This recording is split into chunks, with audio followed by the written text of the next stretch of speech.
Okay, welcome everybody to a lesson on comparative phrases, and we're going to focus on the as comparison today.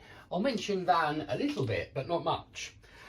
And I want to start with this as adjective or adverb, as, and then at the end you have a noun or you have a clause.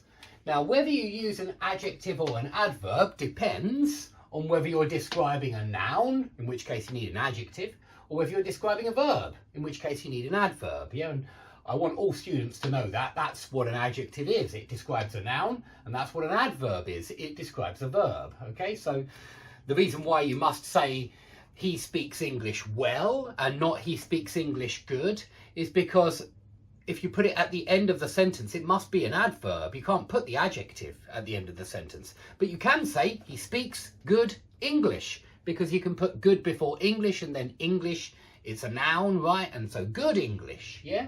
So he speaks English well, or he speaks good English. And that's the difference between the adjective and the adverb. Just in case you weren't sure, I'm sure a lot of you already know that.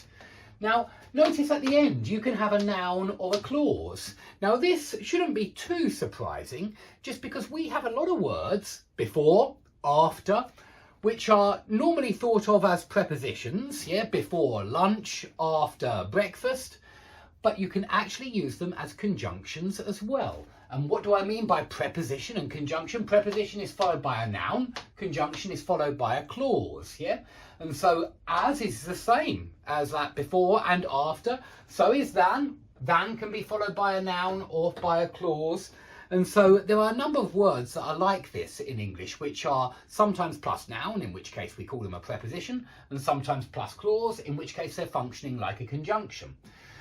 Okay, so this is the one we'll focus on first. And I want you to look at this first sentence and think to yourself which one is correct.